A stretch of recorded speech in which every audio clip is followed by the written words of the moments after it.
A Bad Case of Stripes by David Shannon. Camilla Cream loved lima beans, but she never ate them. All of her friends hated lima beans, and she wanted to fit in.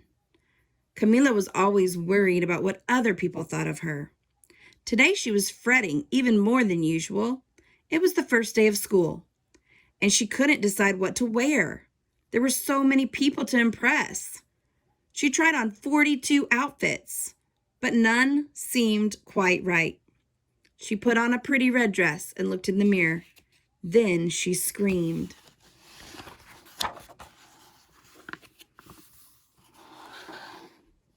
Her mother ran into the room, and she screamed too. "Oh, my heavens," she cried. "You're completely covered with stripes." This was certainly true. Camilla was striped from head to toe. She looked like a rainbow. Mrs. Cream felt Camilla's forehead. "Do you feel all right?" she asked. "I feel fine," Camilla answered. "But just look at me." "You get back in bed this instant," her mother ordered. "You're not going to school today." Camilla was relieved. She didn't want to miss the first day of school, but she was afraid of what other kids would say. And she had no idea what to wear with those crazy stripes.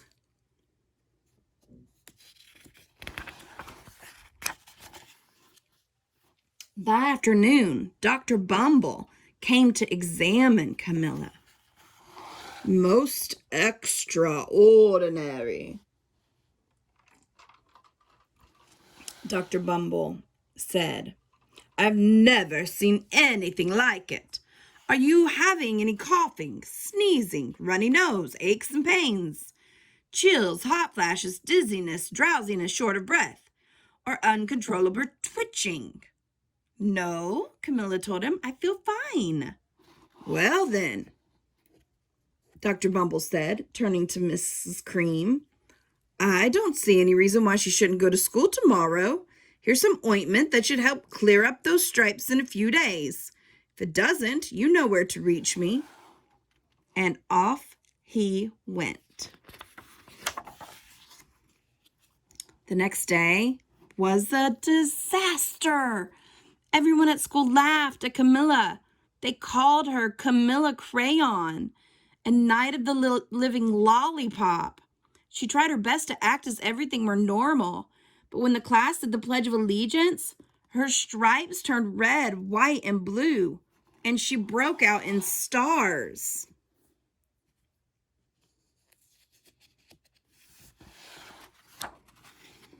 The other kids thought this was great. One yelled out, "Let's see some purple polka dots." Sure enough, Camilla turned all purple polka dotty. Someone else shouted, "Checkerboard!" and a pattern of squares covered her skin. Soon everyone was calling out different shapes and colors, and poor Camilla was changing faster than you could change channels on a TV.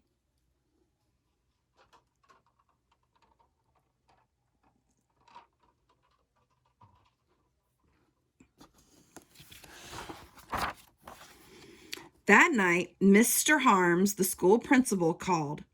"I'm sorry, Mrs. Cream," he said. "I'm going to have to ask you to keep Camilla home from school. She's just too much of a distraction. And I've been getting calls from the other parents. They're afraid those stripes may be contagious." Camilla was so embarrassed. She couldn't believe that 2 days ago everyone liked her. Now nobody wanted to be in the same room with her. Her father tried to make her feel better. "Is there anything I can get you, sweetheart?" he asked. "No, thank you," sighed Camilla. What she really wanted was a nice plate of lima beans, and she had been laughed at enough for one day.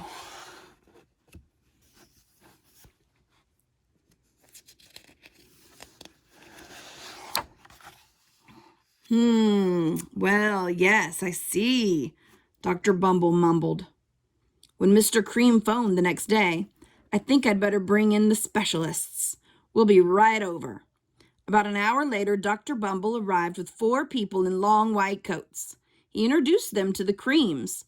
"This is Dr. Grop, Dr. Sponge, Dr. Cricket, and Dr. Young." Then the specialists went to work on Camilla. They squeezed and jabbed and tapped and tested. It was very uncomfortable. Well, it's not the mumps, concluded Dr. Grop. Or the measles, said Dr. Sponge. Definitely not chickenpox, put in Dr. Cricket. Or sunburn, said Dr. Young. Try these, said the specialists, and they each handed her a bottle filled with different colored pills. Take one of each before bed, said Dr. Grop. Then they filed out the front door, followed by Dr. Bumble.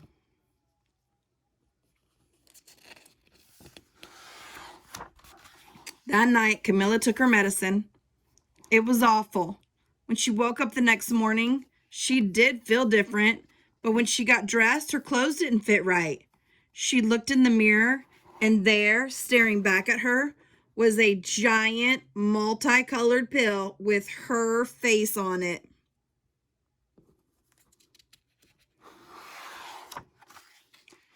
Dr. Bumble rushed over as soon as Mrs. Cream called, but this time, instead of the specialists, he brought the experts. Dr. Gourd and Mr. Mellon were the finest scientific minds in the land. Once again, Camilla was poked and prodded, looked at and listened to. The experts wrote down lots of numbers. Then they huddled together and whispered. Dr. Gourd finally spoke. It might be a virus, he announced with authority. Suddenly, fuzzy little virus balls appeared all over Camilla. Or possibly some form of bacteria, said Mr. Mellon. Out popped squiggly little bacteria tails. Or it could be a fungus, added Dr. Gourd. Instantly, Camilla was covered with different colored fungus blotches. The experts looked at Camilla and then at each other. We need to go over these numbers again back at the lab, Dr. Gourd explained. We'll call you when we know something, but the experts didn't have a clue, much less a cure.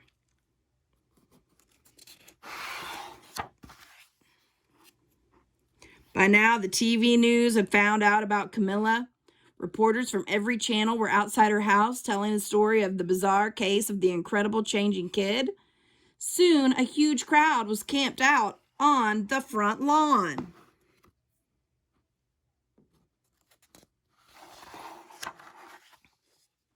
The Creams were swamped with all kinds of remedies from psychologists, allergists, herbalists, nutritionists, psychics, an old medicine man, a guru, and even a veterinarian. Each so-called cure only added to poor Camilla's strange appearance until it was hard to even recognize her. She sprouted roots and berries and crystals and feathers and a long furry tail, but nothing worked. One day, a woman who called herself an environmental therapist claimed she could cure Camilla. Close your eyes, she said, breathe deeply, and become one with your room.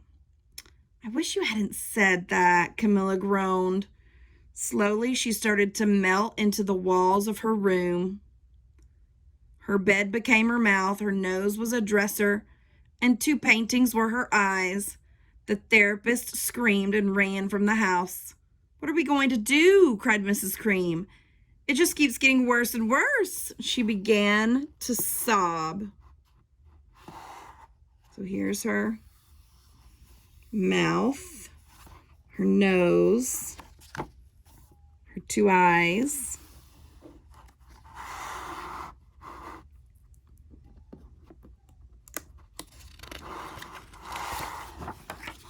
At that moment, Mr. Cream heard a quiet little knock at the front door, and he opened it.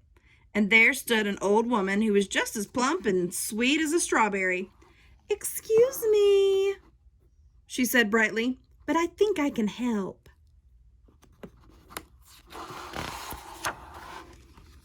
She went into Camilla's room and looked around. "My goodness," she said with a shake of her head. "What we have here is a bad case of stripes. One of the worst I've ever seen." She pulled a container of small green beans from her bag. "Here," she said, These might do the trick. Are those magic beans?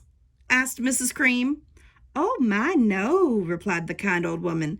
There's no such thing. These are just plain old lima beans. I'll bet you'd like some, wouldn't you? She asked Camilla.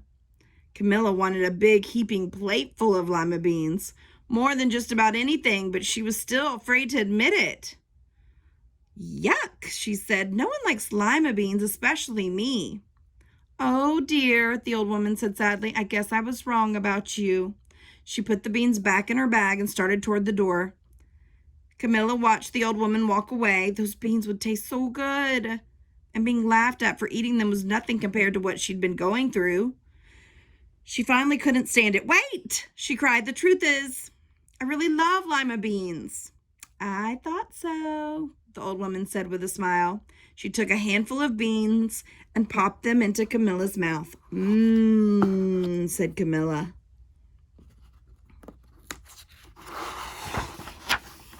Suddenly, the branches, feathers, and squiggly tails began to disappear.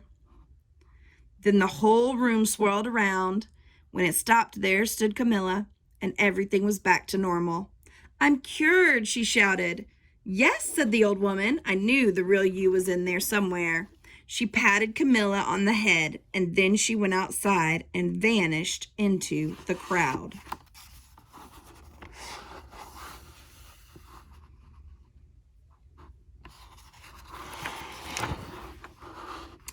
Afterward, Camilla wasn't quite the same. Some of the kids at school said she was weird, but she didn't care a bit. She ate all the lima beans she wanted, and she never had even a touch of stripes again. A Bad Case of Stripes by David Shannon.